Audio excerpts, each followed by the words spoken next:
Hi friends, മഴത്തോരും മുമ്പയുടെ പുതിയൊരു എപ്പിസോഡിലേക്ക് എല്ലാവർക്കും സ്വാഗതം. മാനസികമായിട്ട് വല്ലാത്തൊരു പിരിമുറുക്കത്തിലാണ് കേട്ടോ രോഹിത്. അതുകൊണ്ട് തന്നെ വീട്ടിലുള്ള എല്ലാവരോടും തന്നെ അവൻ ദേഷ്യവും പല പല പ്രശ്നങ്ങളും ഒക്കെയാണ്. ഇതൊക്കെ കണ്ട് ആകപ്പാടെ മാനസികമായി തളർന്നിരിക്കുന്ന ബാലേന്ദ്രനെ വിളിച്ച് അലീന സമാധാനിപ്പിക്കുന്നുണ്ട്. ഇത്രയും ദിവസം പലരുടെയും തള്ളും ചവിട്ടും അടിയും അങ്ങനെ ഓരോ ഉപദ്രവങ്ങളൊക്കെ അനുഭവിച്ചല്ലേ, അതുകൊണ്ടായിരിക്കും അവനിങ്ങനെ തൽക്കാലം കുറച്ച് സമയമെടുക്കും അവൻ നോർമലായി തിരിച്ചു വരാൻ. അതുകൊണ്ട് തന്നെ നമ്മൾ വേണം തൽക്കാലം ഇതൊക്കെ ഒന്ന് അഡ്ജസ്റ്റ് ചെയ്യാൻ. അതിനുശേഷം ഒരു സൈക്കാട്രിസ്റ്റിനെ വിളിച്ച് ട്രീറ്റ്മെൻറ്റൊക്കെ നടത്തുന്നുണ്ട്. അതുപോലെ തന്നെ അവർ 4 പേരും കൂടി അവനെ വളരെ ഹാപ്പി ആയിട്ടിരുത്താൻ ശ്രമിക്കുന്നുണ്ട്. ഇതേ സമയത്താണ് വൈജി വിളിച്ചിട്ട് വീട് മാറുന്നതിനെപ്പറ്റി സംസാരിക്കുന്നത്. രോഹിത്തിനോടാണ് വൈജി ചോദിക്കുന്നത്. വൈജി പറയുന്നുണ്ട്, എന്തായാലും കൃഷ്ണമോളെ വിളിച്ചാൽ അവൾ വരില്ല, നീയും ബബിതയും വരില്ലേ? അപ്പോൾ രോഹിത്ത് പറയുന്നുണ്ട്, തീർച്ചയായും ഞാൻ വരുന്നുണ്ട്.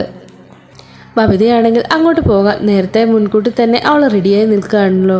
ഈ സമയത്ത് വൈജ കുറച്ച് വീടിൻ്റെ ഫോട്ടോസൊക്കെ ഇട്ട് കൊടുക്കുന്നുണ്ട്. അങ്ങനെ വീട്ടിലേക്ക് പോകാനുള്ള തയ്യാറെടുപ്പുകളൊക്കെ എടുക്കുകയാണ്. ഈ സമയത്ത് വൈജ കൃഷ്ണയെ വിളിച്ചിട്ട് ചോദിക്കുന്നുണ്ട്, നീ ഞങ്ങളുടെ കൂടെ വരുന്നുണ്ടോ? അപ്പോൾ കൃഷ്ണ പറയുന്നുണ്ട്, ഇല്ല, ഞാൻ വരുന്നില്ല, ഞാൻ എൻ്റെ അച്ഛനെ വിട്ട് എങ്ങോട്ടും വരില്ല.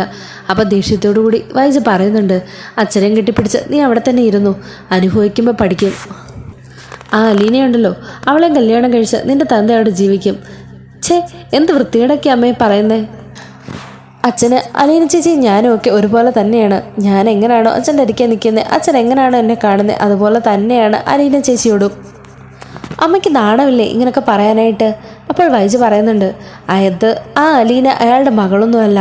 പെട്ടെന്നൊരു സുപ്രഭാതത്തിൽ എങ്ങനെയാണ് അത്രയും പ്രായമുള്ളൊരു മകളുണ്ടാവുന്നത്? അതൊക്കെ അയാൾ കള്ളത്തരം പറയുന്നതാണ്.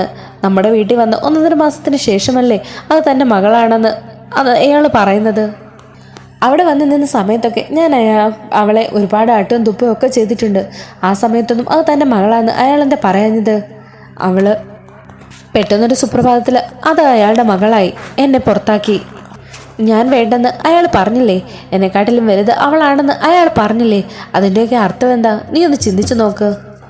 അമ്മേ, ഇതിനെക്കുറിച്ച് കൂടുതലൊന്നും ചിന്തിക്കേണ്ട കാര്യമില്ല. അലീന ചേച്ചി ആരുടെ മകളാണെന്നും എനിക്കറിയാം. എന്തായാലും ഞാൻ അമ്മയുടെ കൂടെ വരുന്നില്ല. വരണ്ടടി, നീ വരണ്ട. എന്തായാലും അവിടെ കിടന്ന് നീ അനുഭവിക്കുമ്പോൾ തന്നെ നീ വന്നോളൂ. അവിടെയിട്ട് അലീനയും അയാളും കൂടെ നിന്നെ ഒരു പാഠം പഠിപ്പിക്കും. അപ്പോൾ നീ തിരികെ എൻ്റെ അരികെ തന്നെ വന്നോളൂ. കൃഷ്ണയോട് ബാലേന്ദ്രൻ ചോദിക്കുന്നുണ്ട്, എന്താ മോളെ, ആരാ വിളിച്ചത്? അമ്മയാണോ? അതേ അച്ഛാ, അമ്മയാണ്. അമ്മ വീട് വാടകയ്ക്ക് എടുത്തെന്ന് അങ്ങോട്ട് ചെല്ലാൻ എന്നോടും കൂടെ ചെല്ലാൻ പറഞ്ഞ് വിളിക്കുന്നതാണ്. എന്താ, നീ പോകുന്നുണ്ടോ? ഏയ്, ഞാനൊന്നും പോകുന്നില്ല. എൻ്റെ അച്ഛനെ വിട്ട് ഞാൻ എങ്ങോട്ട് പോകാനാണ്? എനിക്ക് എൻ്റെ അച്ഛൻ മാത്രം മതി. അവർ 2 പേരും അമ്മയുടെ കൂടെ പോകാൻ നിൽക്കുകയല്ലേ? അതെ, അവർ പൊക്കോട്ടെ, അതിന് എനിക്കെന്താ? അവർക്ക് സത്യങ്ങളൊന്നും അറിയില്ലല്ലോ അച്ഛാ. പക്ഷേ എനിക്കെല്ലാം അറിയാമല്ലോ. അച്ഛാ, ഞാനൊരു കാര്യം പറയട്ടെ. ബബിത ചേച്ചിയോടും രോഹിത്തേട്ടനോടും നമുക്ക് സത്യങ്ങളെല്ലാം തുറന്നു പറഞ്ഞാലോ? അലീന ചേച്ചി അമ്മയുടെ സ്വന്തം മകളാണെന്ന്. അപ്പോൾ പിന്നെ അവരും അമ്മയുടെ കൂടെ പോകില്ല. ഏയ്, അത് വേണ്ട. മോൾ അറിഞ്ഞതുപോലെയല്ല അവർ 2 പേരും. ഈ കാര്യങ്ങളൊക്കെ അറിഞ്ഞാൽ സംഭവം കൂടുതൽ വഷളാകത്തേ ഉള്ളൂ. അവർ അമ്മേനെ വെറുക്കും. അതൊന്നും വേണ്ട. അവരെന്തായാലും കുറച്ച് പ്രായമായ കുട്ടികളല്ലേ, അവരറിഞ്ഞത് അവർക്ക് മോശമാണ് എന്നൊക്കെ പറയുന്നുണ്ട്. അതിനുശേഷം കൃഷ്ണ പോയിട്ട് അലീനയോട് അമ്മ വീടെടുത്ത കാര്യത്തെപ്പറ്റിയൊക്കെ സംസാരിക്കുന്നുണ്ട്. അമ്മ വീട് വാടകയ്ക്കെടുത്തു, അങ്ങോട്ട് ചെല്ലാൻ പറഞ്ഞ് അമ്മ എന്നെയും വിളിച്ചു. അലീന പറയുകയാണ്, ഞാൻ കാരണം എല്ലാം തകർന്നടിഞ്ഞ് പല വഴിക്കായിട്ട് പോവുകയാണല്ലേ. എനിക്കിത് സഹിക്കാൻ കഴിയുന്നില്ല മോളെ. ഞാൻ എത്രയും പെട്ടെന്ന് തന്നെ ഇവിടുന്ന് പോവാം. അതിന് ചേച്ചി ഇതെങ്ങോട്ട് പോകാനാ? അതൊക്കെയുണ്ട്, ഞാനതെല്ലാം പറഞ്ഞ് സെറ്റാക്കിയിട്ടുണ്ട്. തൽക്കാലം നീ കാര്യം അച്ഛനോട് പറയണ്ട. അച്ഛനറിഞ്ഞാൽ ഒരിക്കലും എന്നെ ഇവിടെ നിന്ന് പോകാൻ അനുവദിക്കില്ല. അമ്മയോടുള്ള വാശിയും അതുപോലെ എന്നോടുള്ള സ്നേഹവും ഉണ്ട്. അമ്മയെ ഒരിക്കലും അച്ഛൻ അംഗീകരിക്കാൻ പറ്റുന്നില്ലെന്നൊക്കെയാണ് അച്ഛൻ പറയുന്നത്. അതിനൊക്കെ ഒരു മാറ്റം വരുത്തണം. അതിനുവേണ്ടി ഞാൻ ഇവിടുന്ന് പോയാലേ പറ്റുള്ളൂ. ചേച്ചി ഇവിടുന്ന് പോയാലും അമ്മ ഇവിടേക്ക് തിരികെ വരുമെന്ന് തോന്നുന്നില്ല. ചേച്ചി ഇവിടുന്ന് പോകണ്ട. പോയാൽ ഞാനിവിടെ ഒറ്റയാകും. അതൊന്നും സാരമില്ല മോളെ. ഞാൻ വരുന്നതിന് മുമ്പ് എന്ത് സന്തോഷമായിട്ട് കഴിഞ്ഞ കുടുംബമാണ്. ഇനിയും അതുപോലെ തന്നെ സന്തോഷത്തോടു കൂടി മുന്നോട്ട് പോകണം. കമലേൻ്റെ പറഞ്ഞ് കേട്ടിട്ടില്ലേ, ഞാൻ വന്ന് കയറിയതോടുകൂടി ഈ കുടുംബം മുടിഞ്ഞുവെന്ന്? അത് ശരിയാ. ഞാനിവിടെ വന്ന് കയറിയതോടുകൂടി ഈ കുടുംബം മുടിഞ്ഞു. ഇനി അതുണ്ടാവാൻ പാടില്ല. അതുകൊണ്ട് ഞാൻ ഇവിടെ നിന്ന് പോവാം. അച്ഛനെന്നറിഞ്ഞാലേ ചേച്ചിയെ ശരിയാക്കും. അച്ഛൻ ചേച്ചി ഇവിടെ നിന്ന് വിടുമെന്ന് തോന്നുന്നുണ്ടോ? അത് പിന്നെ അച്ഛൻ അറിയാതെ ഞാനിവിടുന്ന് പോവുള്ളൂ. കൃഷ്ണമോളെ, നീ ഇതൊന്നും അച്ഛനോട് പറയണ്ട. മനുവേട്ടനുമായിട്ട് സംസാരിച്ച് ഞാനൊരു ധാരണയിലെത്തിയിട്ടുണ്ട്. എത്രയും പെട്ടെന്ന് എനിക്കിവിടെ നിന്ന് പോകണം. നിൻ്റെ അമ്മ വീട് മാറിക്കഴിഞ്ഞാൽ ഒരു സെക്കൻഡ് പോലും ഞാനിവിടെ നിൽക്കില്ല. അങ്ങനെ നിൽക്കാൻ പാടില്ല. അതുകൊണ്ട് ഞാനിവിടുന്ന് പോകും. പിന്നെ ബബിതയും രോഹിത്തും അമ്മയുടെ കൂടെ പോയി താമസിക്കുന്നത് അതത്ര ശരിയൊന്നുമല്ല. ഇനിയും അവരുടെ സ്വഭാവം വഷളാകാനേ ഉള്ളൂ സാധ്യത. അതുകൊണ്ട് എത്രയും പെട്ടെന്ന് തന്നെ എനിക്ക് അവരെ തിരികെ കൊണ്ടുവരണം. അച്ഛനെ ഏൽപ്പിക്കണം. ചേച്ചി എന്തൊക്കെയായി പറയുന്നേ? ചേച്ചി എത്ര കണ്ട് സ്നേഹിച്ചാലും അവരുടെ കണ്ണിൽ ചേച്ചി എപ്പോഴും ഒരു കരടായിട്ട് തന്നെ കാണുള്ളൂ. അതൊന്നും സാരമില്ല. അതൊന്നും ഓർത്ത് മോളെ സങ്കടപ്പെടണ്ട. ഞാൻ എന്തായാലും പോകും എന്നൊക്കെ പറഞ്ഞുകൊണ്ടിരിക്കുകയാണ് അലീന. അതിനുശേഷം പുറത്തിറങ്ങിയിട്ട് അലീന മന്നുവിനെ വിളിക്കുകയാണ്. ഇതുപോലെ വീട് വാടകയ്ക്ക് എടുത്തു. രോഹിയെയും ബബിതേനെയും അതുപോലെ കൃഷ്ണമോളെയൊക്കെ അങ്ങോട്ടേക്ക് വിളിച്ചു എന്നൊക്കെ പറയാണ്. ആഹാ, എന്നിട്ട് അവരുടെ തീരുമാനം എന്താണ്? ബബിതയും രോഹിത്തും പോകാൻ തന്നെ തീരുമാനിച്ചിരിക്കുന്നു. കൃഷ്ണ പോവില്ല. അവൾ എന്തായാലും അച്ഛനെ വിട്ടിട്ട് പോകില്ലെന്ന് തന്നെയാണ് പറയുന്നത്. അപ്പോൾ നിൻ്റെ തീരുമാനം എന്താണ്? ഞാൻ പറഞ്ഞല്ലോ മനുവേട്ട, ഞാൻ ഇവിടെ നിന്ന് പോവുകയാണ്. അവരെപ്പോഴാണോ വീട് വാടകയ്ക്കെടുത്ത് വേറെ മാറി താമസിക്കുന്നത് ആ നിമിഷം തന്നെ ഞാനും ഇവിടെ നിന്ന് ഇറങ്ങും. അതിനുള്ള വഴി എത്രയും പെട്ടെന്ന് തന്നെ മനുവേട്ടൻ കണ്ടെത്തണം. അലീന, ഞാൻ പറഞ്ഞല്ലോ, നീ എൻ്റെ കൂടെ എറണാകുളത്തേക്ക് വാ. അവിടെ നിനക്ക് ഞാനൊരു ജോലി ശരിയാക്കി തരാം. എൻ്റെ കൂടെ തന്നെ സ്റ്റേ ചെയ്യുകയും ചെയ്യാം. ഏയ്, അതൊന്നും ശരിയാവില്ല മനുവേട്ട. അല്ലെങ്കിൽ ഞാൻ നിനക്കൊരു ഹോസ്റ്റൽ ഒപ്പിച്ച് തരാം. അതൊന്നും വേണ്ട മനുവേട്ട, എനിക്ക് വേറെ ജോലിയൊന്നും സെറ്റാവില്ല. എനിക്ക് ഈ ജോലിയേ ശരിയാവുള്ളൂ. ഹോം നഴ്സിംഗ്, അതാണ് എനിക്ക് ഇഷ്ടപ്പെട്ട ജോലിയും. രോഗികളെ ശുശ്രൂഷിക്കുന്നതാണ് എനിക്കിഷ്ടം. അതുകൊണ്ട് ആ ഫീൽഡിലേക്കാണ് ഞാൻ പോകുന്നത്. അതുപോലെ എന്തെങ്കിലും ജോലി മതി എനിക്ക്. ഓ എൻ്റെ അലീന, ഞാൻ നിന്നോട് പറഞ്ഞില്ലേ, കൊല്ലപ്പള്ളി വന്നപ്പോൾ ഹരി, ഇവിടെ വന്നപ്പോൾ രോഹിത്ത്, അതേപോലെ എവിടെ ചെന്നാലും ഓരോ ഞരമ്പന്മാർ കാണും. അതുകൊണ്ട് അങ്ങനെയൊന്നും വിടാനായിട്ട് എനിക്ക് തൽക്കാലം ഒരു ഉദ്ദേശമില്ല. നിനക്കറിയാലോ ഹരിയുടെ രോഗത്തിൻ്റെ ഇരിക്കുന്നത് എങ്ങനെയാണ് നീ രക്ഷപ്പെട്ടതെന്ന്. ജസ്റ്റ് മിസ്സിനാണ്, അതും വയറ്റിൽ കത്രി കുത്തിക്കയറ്റി. ജസ്റ്റ് മിസ്സിനാണ് നീ അന്ന് രക്ഷപ്പെട്ടത്. അതുപോലെ ഇനിയൊന്നും നിനക്ക് സംഭവിക്കാൻ ഞാൻ സമ്മതിക്കില്ല. എന്തായാലും ഞാൻ നിന്നെ കെട്ടാൻ പോകുന്നവനല്ലേ. ആഹാ, അത് സ്വയമേ അങ്ങ് തീരുമാനിച്ചാൽ മതിയോ? പിന്നല്ലാതെ വേറെ ആര് തീരുമാനിക്കാനാ? നിന്നെ വിവാഹം കഴിക്കാൻ പോകുന്നയാൾ അത് ഞാനാ. അതുകൊണ്ട് തന്നെ ആ അധികാരത്തോടുകൂടി ഞാൻ പറയുക, ഇനി ഓരോ വീട്ടിലും പോയി നീ നിൽക്കുകയൊന്നും വേണ്ട. പല വീട്ടുകാരുടെയും സ്വഭാവമൊന്നും ശരിയല്ല. പലരും പല രീതിക്കാണ് ഹോം നേഴ്സിനെ കാണുന്നത്. എന്തിന്, മറ്റാരും പറയണ്ടല്ലോ. എൻ്റെ അമ്മ തന്നെ നിന്നെ വേലക്കാരി പോലല്ലേ കണ്ടത്. മിക്കവാറും വീടുകളിലും അങ്ങനെ തന്നെയായിരിക്കും. ഓ എൻ്റെ മനുവേട്ട, എല്ലാ വീടുകളിലൊന്നും അങ്ങനെ ആയിരിക്കില്ല. എന്തായാലും ഞാൻ അങ്ങനെ പോകാൻ തന്നെയാണ് തീരുമാനിച്ചിരിക്കുന്നത്. മനുവേട്ടൻ അതിന് പറ്റിയ നല്ലൊരു സ്ഥലം തന്നെ നോക്ക്. എന്നിട്ട് നമുക്ക് പറയാലോ. ആ ശരി, എന്തായാലും നിൻ്റെ പിടിവാശി തന്നെ നടക്കട്ടെ. പിന്നെ ഒരൊറ്റ കാര്യം, കല്യാണത്തിന് ശേഷം ഞാൻ ഇങ്ങനെയൊന്നും വിടില്ല കേട്ടോ. പിന്നെ ലോ ഓർഫനേജിലോ അങ്ങനെ എന്തെങ്കിലും ഒരു സ്ഥലത്ത് പകൽ മാത്രം പോയി വർക്ക് ചെയ്യാം. അവിടുത്തെ രോഗികളെ ശുശ്രൂഷിക്കുകയും ചെയ്യാം. പക്ഷേ വൈകുന്നേരം ആകുമ്പോഴത്തേക്കും തിരിച്ച് വീട്ടിലെത്തിക്കോണം. അപ്പോൾ ഓ ശരി, ഉത്തരവ് പോലെ എന്നൊക്കെ പറഞ്ഞ് രണ്ടുപേരും തമാശ പറഞ്ഞ് ചിരിച്ചുകൊണ്ടൊക്കെ നിൽക്കുകയാണ്. അതിനുശേഷം രോഹിത്തിൻ്റെ മുറിയിലേക്ക് അലീന ചായയുമായി പോവാണ്. അവിടെ ചെല്ലുമ്പോൾ രോഹിത്ത് ചോദിക്കുന്നുണ്ട്, നിന്നോട് ഞാൻ ഇങ്ങോട്ട് കയറി വരലെന്ന് പറഞ്ഞിട്ടുള്ളതല്ലേ? അതിന് ഓനെ രോഹി, ഞാൻ നിന്നോട് എന്ത് തെറ്റാ ചെയ്തേക്കുന്നേ? ഞാനൊരു തെറ്റും ചെയ്തിട്ടില്ല. നീ എന്തിനാണ് എന്നോടിങ്ങനെ വെറുതെ വാശി കാണിക്കുന്നത്? ഞാനൊരു തെറ്റും ചെയ്തിട്ടില്ല. നീ ഒരു തെറ്റും ചെയ്തിട്ടില്ലല്ലേ? നീ വന്നു കയറിയതിന് ശേഷമാണ് വളരെ സന്തോഷമായിട്ട് നിന്ന ഈ കുടുംബം തകർന്ന് തരിപ്പണമായത്. എൻ്റെ അച്ഛനും അമ്മയൊക്കെ എൻ്റെ സ്നേഹത്തോടെ കഴിഞ്ഞതാണ്. നീ ഇവിടെ കാലെടുത്ത് കുത്തിയതോടുകൂടി എല്ലാം നശിച്ചു. ഇവിടെ മാത്രമല്ല, കൊല്ലപ്പള്ളി എല്ലായിടവും നീ എല്ലാവരും മയക്കാൻ നല്ല മിടിക്കുക. അതുകൊണ്ടാണല്ലോ എൻ്റെ അച്ഛനെ നീ മയക്കിയെടുത്തത്. അതുകൊണ്ടല്ലേ എൻ്റെ അമ്മ രാത്രി ഇവിടുന്ന് തന്നെ ഇറങ്ങേണ്ടി വന്നത്. അമ്മയ്ക്ക് ആക്സിഡൻ്റ് ആയതും എല്ലാം നീ കാരണം തന്നെയല്ലേ? എല്ലാത്തിനും കാരണം നീ തന്നെയാണ്. അതിന് ഞാൻ എന്താ ചെയ്തത്? നീ എല്ലാവരും മയക്കാൻ നല്ല മിടിക്കുകയാണല്ലോ. എൻ്റെ അച്ഛനെ പോലും മയക്ക് നീ കുപ്പിയിലാക്കി വെച്ചിരിക്കുകയല്ലേ. ഞങ്ങളോട് പോയി കഴിഞ്ഞാൽ നിനക്ക് ഒരുപാട് സന്തോഷമാവല്ലോ. നീ ഇവിടെ അച്ഛനെയും കിട്ടി നിനക്ക് സുഖമായിട്ടങ്ങ് ജീവിക്കാമല്ലോ. ഈ സ്വത്തുക്കളൊക്കെ അടിച്ചു മാറ്റുകയും ചെയ്യാം. രോഹി, നീ എന്ത് വൃത്തികേടൊക്കെയായി പറയുന്നേ? ഞാൻ നിന്നെപ്പോലെ തന്നെ നിൻ്റെ അച്ഛന് ജനിച്ച മകളാ. നിനക്ക് സംശയം ഉണ്ടെങ്കിൽ നീ പോയി DNA ടെസ്റ്റ് എടുത്ത് നോക്ക്. അപ്പോൾ അറിയാം ഞാൻ നിൻ്റെ സഹോദരിയാണോ അല്ലയോ എന്ന്. അല്ലാതെ അനാവശ്യം വിളിച്ച് പറയാതെ. അന്നേരത്തേക്കും അവൻ വന്നിട്ട് അവളുടെ മുഖത്തിന് നേരെ വാതിൽ ശക്തിയായി വലിച്ചിടയ്ക്കുകയാണ്. അവിടെ നിന്ന് അലീന കരഞ്ഞുകൊണ്ടിറങ്ങി പോവാണ്. ഈ രംഗങ്ങളൊക്കെ തന്നെ ബാലേന്ദ്രൻ കാണുന്നുണ്ട്. എന്താ മോളെ ഇത്? മോള് കരയൊന്നും വേണ്ട. അവൻ പറഞ്ഞതെല്ലാം ഞാൻ കേട്ടു. അവനെ സത്യമൊന്നും അറിയത്തില്ലല്ലോ, അതുകൊണ്ട് അവൻ ഇങ്ങനെയൊക്കെ പറയുന്നത്. എന്നാലും വെച്ചാ അവരുടെയൊക്കെ മനസ്സിൽ എന്നെക്കുറിച്ചുള്ള തെറ്റിദ്ധാരണകൾ ഇങ്ങനെയൊക്കെയാണല്ലോ. അവൻ പറഞ്ഞ സമയത്ത് സത്യങ്ങളൊക്കെ വിളിച്ചു പറയണമെന്ന് എൻ്റെ മനസ്സിലുണ്ടായിരുന്നു. എന്തു ചെയ്യാനാച്ചാ, അതൊന്നും ഒരിക്കലും നടക്കില്ലല്ലോ എന്നും പറഞ്ഞുകൊണ്ട് അവൾ അവിടെ നിന്ന് കരഞ്ഞുകൊണ്ട് പോവാണ്. ഇത് കണ്ട് ബാലേന്ദ്രനും നല്ല സങ്കടമാകുന്നുണ്ട്. അവിടുന്ന് ബാലേന്ദ്രൻ രോഹിത്തിൻ്റെ റൂമിലേക്ക് ചെല്ലുകയാണ്. അല്ല, പോകാനുള്ളതെല്ലാം റെഡിയാക്കിയോ? ആ, റെഡിയാക്കി. അല്ല, നിന്റെ അമ്മ എന്താ പറഞ്ഞത്? ഞാനും അലീനയും കൂടെ വിവാഹം കഴിച്ച് ഇവിടെ സുഖമായിട്ട് ജീവിക്കാൻ പോകാന്നൊക്കെ അവൾ പറഞ്ഞു കാണുമല്ലേ. എനിക്കറിയാം അവൾ അതേ പറയുള്ളെന്ന്. അപ്പോൾ രോഹിത്ത് ഒന്നും മിണ്ടാതെ നിൽക്കുകയാണ്. അവളുടെ സ്വഭാവം അതാണ്, അവൾ അങ്ങനെ പറയൂ. അല്ല, ഞാൻ നിന്നോടൊരു കാര്യം ചോദിക്കട്ടെ. ഞാൻ ഇന്ന് വരെ അലീനയെ തെറ്റായ രീതിയിലൊന്ന് നോക്കുന്നോ കാണുന്നോയെങ്കിലും നീ കണ്ടിട്ടുണ്ടോ? ഞാൻ എൻ്റെ മകളാണെന്ന് ഞാൻ നിങ്ങളോട് പറഞ്ഞതല്ലേ. പിന്നെ നിങ്ങൾക്കെന്താ ആ ഒരു കാര്യം മാത്രം വിശ്വാസമില്ലാത്തത്? അത് പിന്നെ അച്ഛാ, അമ്മ ഞങ്ങളോട് പറയുന്ന ഒരു കാര്യം മാത്രമേ ഉള്ളൂ. അവളിവിടെ വന്നിട്ട് 1.5 മാസത്തോളം ഇവിടെ തന്നെ ഉണ്ടായിരുന്നല്ലോ. അന്നൊന്നും അവൾ അച്ഛനും മകളല്ലായിരുന്നു, വേലക്കാരി മാത്രമായിരുന്നു. പിന്നീട് പെട്ടെന്നൊരു ദിവസം ആണ് അവൾ അച്ഛൻ്റെ മകളാണെന്നും പറഞ്ഞ് വരുന്നത്. അതിൻ്റെയൊക്കെ പിന്നിൽ വലിയ വലിയ കഥകളുണ്ട് മോളെ. അതൊക്കെ അച്ഛൻ വിവരിച്ച നിൻ്റെ അമ്മ നാറും.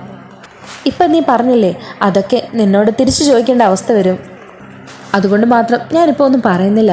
പിന്നെ അലീനയുടെ മാത്രം മനസ്സ് വിഷമിപ്പിക്കരുത്, അത് നിനക്ക് നല്ലതിനല്ല. പിന്നെ അലീന പറഞ്ഞതുപോലെ അവൾ നിൻ്റെ ചോര തന്നെയാണ്. നിനക്കതിൽ വല്ല സംശയം ഉണ്ടെങ്കിൽ നിങ്ങളുടെ DNA ടെസ്റ്റ് എടുത്ത് നോക്ക്. നിൻ്റെയോ ഭവിതയുടെയോ കൃഷ്ണമ്മയുടെയോ ആരുടെയെങ്കിലും. അപ്പോൾ നിനക്ക് മനസ്സിലാകും. അതും അലീനയുടെ DNA മാച്ച് ചെയ്ത് നോക്ക്. അത് ചേർന്നില്ല എങ്കിൽ നീ എന്നോട് ചോദിക്ക്, അപ്പോൾ ഞാൻ മറുപടി തരാം. അല്ലാതെ അതിനു മുമ്പ് നീ ഇങ്ങനെ അവളെ കുറ്റപ്പെടുത്താൻ പാടില്ല. അത് എൻ്റെ മനസ്സിന് ഒരുപാട് വിഷമം ഉണ്ടാക്കുന്ന കാര്യമാണ്. അത് മാത്രമല്ല, നിന്നെ ഇപ്പോൾ ഞങ്ങൾക്ക് ഇങ്ങനെ കാണാൻ സാധിച്ചത് അതിന് കാരണം അവൾ ഒറ്റയൊരുത്തി മാത്രമാണ്. ഇല്ലായിരുന്നുവെങ്കിൽ നീ ഇപ്പോഴും ജയിലിൽ കിടന്നേനെ. മതി, എനിക്കിനി കേൾക്കേണ്ടതൊന്നും.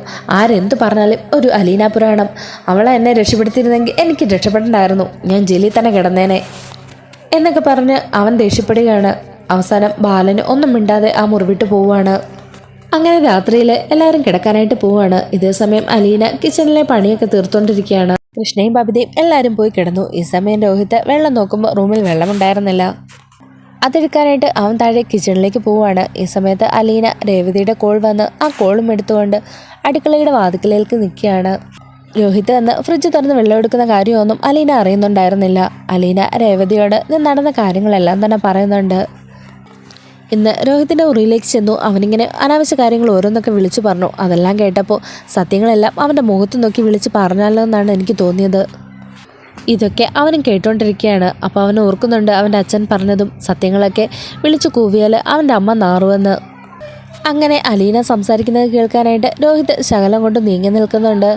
അപ്പോൾ അലീന പറയുന്നുണ്ട്, എന്തായാലും അവർ രണ്ടുപേരും അമ്മയുടെ കൂടെ പോകാൻ തന്നെയാണ് തീരുമാനിച്ചിരിക്കുന്നത്. ബബിതയുടെ കാര്യം ഞാൻ നിന്നോട് പറഞ്ഞിട്ടില്ലേ, അവനെ വിളിച്ച് വീട്ടിൽ കൊണ്ടുവരികയും ഒക്കെ ചെയ്തിട്ടുണ്ട്. ആ സ്ഥിതിക്ക് ബബിത ഇവിടെ നിന്ന് മാറി അമ്മയുടെ കൂടെ പോയാൽ ഒട്ടും തന്നെ ശരിയാവില്ല. അവൾ അവിടെ ചെന്നാൽ ഒട്ടും ശരിയാവില്ല. അവൾ ഇതിൽ കൂടുതൽ പിഴച്ച് നടക്കത്തേ ഉള്ളൂ. പണ്ട് അവളുടെ അമ്മയ്ക്ക് പറ്റിയ അതേ തെറ്റ് അവളും ആവർത്തിക്കും. ഇതൊക്കെ കേട്ടുകൊണ്ട് വളരെ ആകാംക്ഷയോടുകൂടി അവൾ എന്താ ബാക്കി പറയുന്നത് കേൾക്കാൻ വേണ്ടി രോഹിത് ഇങ്ങനെ നിൽക്കുകയാണ്. അവൾ പിന്നെയും പറയുന്നുണ്ട്, രോഹിയുടെ കാര്യം പിന്നെ നിനക്കറിയാമല്ലോ. അവനൊരു പാവമാണ്. അവനെ ഇങ്ങനെ കൂടത്തിൽ കൊണ്ടുനടന്ന് ഇങ്ങനെ വഷളാക്കിയത് അവനാണ്, ആ ഹരിയ. എൻ്റെ കാര്യത്തിൽ പോലും അന്ന് അതാണ് സംഭവിച്ചത്. ഞാൻ ഇവിടെ ഉള്ളതും എന്നെ ഇതാക്കുന്നൊക്കെ പറഞ്ഞ് ഹരി ഓരോന്ന് അവൻ്റെ ഈ പറഞ്ഞു കൊടുക്കുന്നതൊക്കെ ഞാൻ കേൾക്കുന്നുണ്ടായിരുന്നു. പാവം രോഹിത്തിനാണെങ്കിൽ ഇക്കാര്യത്തിലൊക്കെ നല്ല പേടിയാണ്. ആ ഹരി അതെല്ലാം മാറ്റിയെടുക്കുകയായിരുന്നു. എന്തായാലും അവൻ രക്ഷപ്പെട്ടല്ലോ, അതിൽ എനിക്ക് ഒരുപാട് സന്തോഷമുണ്ട്. മാമിച്ചിയോടും അതുപോലെ ഗ്രേസി ആൻറ്റിയോടും ഒക്കെയുള്ള നന്ദി എത്ര പറഞ്ഞാലും മതിയാവില്ല മോളെ. രോഹിത്തിനെ രക്ഷപ്പെടുത്താനുള്ള ഒരു കാരണക്കാരി രേവതി കൂടിയാണെന്നും അലീനയൊക്കെ ആണെന്നുള്ള കാര്യത്തിലൊക്കെ അവനൊരു ബോധ്യം വരികയാണ് കേട്ടോ. അല്ല ചേച്ചി, എനിക്കറിയാമല്ലായിട്ട് ചോദിക്കുക, ആ വൈജി ചേച്ചി എന്തിനാണ് ഇത്ര അഹങ്കരിക്കുന്നത്? അവരാണ് എല്ലാ തെറ്റും ചെയ്തേക്കുന്നത്. ചേച്ചി ഈ അവസ്ഥയിലേക്ക് ആകാൻ കാരണം തന്നെ അവർ തന്നെയാണ്. എന്നിട്ട് അവരെന്തിനാണ് വലിയ പുണ്യവതിയെ പോലെ ഇങ്ങനെ കിടന്ന് അഭിനയിക്കുന്നത്? അതൊന്നും പറഞ്ഞിട്ട് ഒരു കാര്യമില്ല. അവരുടെ ചിന്താഗതിയിൽ അവരുടെ മകൾ മരിച്ചുപോയി, ഞാനാണെങ്കിൽ അദ്ദേഹത്തിൻ്റെ മകളും. പിന്നെ അവർ പറഞ്ഞതിലും ഒരു ന്യായമില്ലേ? അവരുടെ ഭാഗത്തു നിന്നും ചിന്തിക്കുമ്പോൾ അവരൊരു പെർഫെക്റ്റ് ലേഡിയും അച്ഛനൊരു കൊള്ളരുതാത്തവരുമായിട്ടാണ് ഇപ്പോൾ എല്ലാവരുടെ മുന്നിൽ അവർ ചിത്രീകരിച്ചിരിക്കുന്നത്. അവരുടെ മക്കളുടെ മുന്നിൽ പോലും അവരത് പ്രയോജനപ്പെടുത്തുന്നുമുണ്ട്. ചേച്ചി, ബാലേന്ദ്രൻ ചേട്ടൻ ആ അങ്കിൾ ഒരു പാവമല്ലേ? അതെ, അച്ഛൻ പാവമാണ്. ജനിച്ചപ്പോൾ മുതൽ ഇന്നേ വരെ അദ്ദേഹം വൈജയനെ മാത്രം സ്നേഹിച്ചിട്ടുള്ളൂ. വൈജയ് എന്ന് പറഞ്ഞാൽ അദ്ദേഹത്തിന് വല്ലാത്തൊരു ഭ്രാന്താണ്. വൈജ മേഡമാണെങ്കിൽ അവിടെ സ്ഥലത്തേക്ക് പോയതിന് ശേഷം ആ 2 വർഷം മാത്രമാണ് അദ്ദേഹം അവരെ കാണാതിരുന്നിട്ടുള്ളൂ. ആ സമയത്താണ് അച്ഛൻ ഗൾഫിന് പോയതും ഒക്കെ. ബാക്കി എല്ലാ സമയത്തും വൈജ മേഡം അദ്ദേഹത്തിന് മുന്നിൽ തന്നെ ഉണ്ടായിരുന്നു. എന്ത് ചെയ്യാനാണ്, ആ 2 വർഷം കൊണ്ട് സംഭവിക്കാൻ പാടില്ലാത്തതൊക്കെ തന്നെയാണ് സംഭവിച്ചത്. ഹംഗറിയിൽ പോയപ്പോഴത്തെ അവിടുത്തെ ചരിത്രങ്ങളൊന്നും ആർക്കും അറിയത്തില്ലെന്നാണ് ഇപ്പോഴും വൈജ മേഡത്തിൻ്റെ വിചാരം. എന്നാൽ ആ കാര്യങ്ങളൊക്കെ എനിക്കും കൃഷ്ണമോൾക്കും ബാലേന്ദ്രൻ അച്ഛനും അവരുടെ ഏട്ടന്മാർക്കും അങ്ങനെ എല്ലാവർക്കും തന്നെ അറിയാം. അച്ഛനും അറിയാം. അച്ഛനത് അറിഞ്ഞതിന് ശേഷമാണ് ആദ്യമായിട്ട് അച്ഛൻ അറ്റാക്ക് ഉണ്ടാകുന്നത്. താൻ അത്രത്തോളം സ്നേഹിച്ച തൻ്റെ ഭാര്യ തന്നെ ചതിച്ചല്ലോ എന്നോർത്ത് ചങ്ക് പൊട്ടിയതാണ്. ഇതൊക്കെ പറയുമ്പോൾ തന്നെ രോഹിത്തിന് പെട്ടെന്നൊന്നും തന്നെ കാര്യം മനസ്സിലാവുന്നില്ല. അതുകൊണ്ട് അവൻ ഒന്നുകൂടെ കേൾക്കാൻ വേണ്ടി നല്ലപോലെ ശ്രദ്ധിച്ച് തന്നെ നിൽക്കുകയാണ്. ഇത്രയും നാളും തന്നെ ഒരുപാട് സ്നേഹിക്കുന്നുണ്ടെന്ന് അഭിനയിച്ച തൻ്റെ ഒരു ഭാര്യ തനിക്ക് മുമ്പ് വേറൊരാളുടെ മകളെ വയറ്റിൽ ചുമന്ന് പ്രസവിച്ചതാണെന്ന് അറിഞ്ഞാൽ ഏത് ആണിനാണ് സഹിക്കാൻ പറ്റുന്നത്? ഇത് കേൾക്കുമ്പോഴത്തേനും രോഹിത് വല്ലാതെ ഞെട്ടിപ്പോകുന്നുണ്ട്. അപ്പോൾ രേവതി ചോദിക്കുന്നുണ്ട്, അല്ലേ ചേച്ചി അവിടെയുള്ള എല്ലാവരും തന്നെ കിടന്നു? ആ കിടന്ന മോളെ രോഹിത്തും ബബിതയും ഒക്കെ നേരത്തെ കിടന്നു. ഇപ്പോൾ കൃഷ്ണമോളും അച്ഛനും കിടക്കാനായി പോയി. രോഹിതുമായിട്ടുള്ള വാക്കേറ്റം ഞാൻ ഇപ്പോൾ നിന്നോട് പറഞ്ഞിരുന്നില്ലേ? അവന് എൻ്റെ മുഖത്തേക്ക് ആ വാതിൽ വലിച്ചടച്ചു. അത് കണ്ടപ്പോൾ എനിക്കൊരുപാട് സങ്കടമായി. അച്ഛൻ അങ്ങോട്ട് പോയപ്പോൾ അച്ഛനും അതേ അവസ്ഥ തന്നെയായിരുന്നു. അതുകൊണ്ട് അച്ഛൻ പോയി കിടന്നു. എനിക്ക് പിന്നെ ഇതൊന്നും വലിയ പുത്തിരിയുള്ള കേസല്ലല്ലോ. ഞാൻ എന്തോരം അനുഭവിക്കുകയും ചെയ്തു. എൻ്റെ അമ്മയ്ക്ക് എന്നെ വേണ്ട. എന്നെ ഇതുവരെ മനസ്സിലായിട്ടുമില്ല. ഇനി പറഞ്ഞിട്ട് കാര്യമൊന്നുമില്ല. അതൊന്നും ഇനി പറഞ്ഞിട്ട് കാര്യവുമില്ല. വൈജ മേഡം ആദ്യം ഒന്ന് പ്രസവിച്ചതാണെന്നും അതിലെ കുട്ടിയെ ഉപേക്ഷിച്ചതാണെന്നും ഈ 2 മക്കളും അറിഞ്ഞാലുണ്ടല്ലോ, പിന്നീട് അവർക്ക് ആ അമ്മയെ പുല്ല് വിലയായിരിക്കും. ഇക്കാര്യം ഞാൻ അച്ഛനോട് പറഞ്ഞപ്പോൾ അച്ഛൻ എന്നോട് പറയുക, അതൊന്നും വേണ്ട, അങ്ങനെ സംഭവിച്ചാൽ അതൊന്നും ശരിയാവില്ല. അപ്പോൾ കൃഷ്ണമോളും പറഞ്ഞു, അമ്മയെ പറ്റിയുള്ള രഹസ്യങ്ങൾ ഭവിതേച്ചിയോടും അതേപോലെ രോഹിതേട്ടനോടും പറഞ്ഞാലോ എന്ന്. അപ്പോഴും ആ പാവച്ചൻ പറഞ്ഞെന്താണെന്നറിയോ? അതൊന്നും വേണ്ട. അമ്മയെക്കുറിച്ച് ഈ മക്കൾ അങ്ങനെയൊക്കെ അറിഞ്ഞാൽ ആ അമ്മയെ ഈ മക്കൾ വെറുത്തു തുടങ്ങും. അവർ പ്രായപൂർത്തിയായ മുതിർന്ന കുട്ടികളാണ്. അവർ ഇതൊക്കെ അറിഞ്ഞാൽ ആ അമ്മയ്ക്ക് നാണക്കേടാണ്. ഈ മക്കൾ ആ അമ്മയെ വെറുക്കും എന്നൊക്കെ പറഞ്ഞുകൊണ്ടാണ് ആ പാവം തിരിച്ച് ഞങ്ങളോട് പറഞ്ഞത്. വേറെ ഏതെങ്കിലും അച്ഛന്മാരായിരുന്നെങ്കിൽ സത്യങ്ങളെല്ലാം അപ്പം തന്നെ മക്കളോട് വിളിച്ചു പറഞ്ഞിട്ട് അപ്പം തന്നെ ആ അമ്മേനെ വീട്ടിൽ നിന്ന് അടിച്ചിറക്കിയേനെ. ആ പാവം അച്ഛൻ ഒന്ന് മാത്രമേ അമ്മയോട് ആവശ്യപ്പെട്ടുള്ളൂ, മനസ്സ് നിറച്ച സ്നേഹവും ആ ബഹുമാനവും. അതൊരിക്കലും അവർ കൊടുക്കില്ല. വൈജ മേഡത്തിന് ഭയങ്കര തലക്കനവും ഈഗോയും അഹങ്കാരവും ഒക്കെയാണ്. താനാണ് വലുത്, തന്നെ കഴിഞ്ഞ് മറ്റെന്തുമുള്ളൂ, തന്നെ കൊണ്ട് സാധിക്കാതായിട്ട് ഒന്നുമില്ല എന്നുള്ള രീതിയിലുള്ള അഹങ്കാരമാണ് അവർക്ക്. പിന്നെ എന്ത് ചെയ്യാനാണ്? ആ പാവ അച്ഛൻ്റെ എനിക്ക് ഇറങ്ങി വന്നൊന്ന് മാപ്പ് ചോദിച്ചാൽ തീരാനുള്ള പ്രശ്നമേ ഉള്ളൂ അത്. പക്ഷേ അത് ചെയ്യില്ല. അല്ല ചേച്ചി, ഇനി വൈജ മേഡം പ്രസവിച്ച മോള് അത് അലീന ചേച്ചിയാണെന്ന് അവിടെയുള്ളവരറിയുമ്പോൾ എന്തായിരിക്കും ഇനി അവിടുത്തെ അടുത്ത ഭൂകമ്പം? അറിയില്ല മോളെ, പക്ഷേ ഞാനാണ് ആ വൈജ മേഡത്തിൻ്റെ മകളെന്നുള്ള വിവരം ഇവിടെ ആർക്കും അറിയില്ല. അതെങ്ങാനും ഇവിടെ രോഹിയോ ബബിതയോ എല്ലാം അറിഞ്ഞാൽ പിന്നെ തീർന്നു. അവർ എങ്ങനെ പ്രതികരിക്കുമെന്ന് പോലും എനിക്കറിയില്ല. ഇത് കേൾക്കുമ്പോഴത്തേക്കിനും രോഹി ഒന്ന് ഞെട്ടുന്നുണ്ട്. അപ്പോൾ അലീന അമ്മ പ്രസവിച്ച മകളാണോ?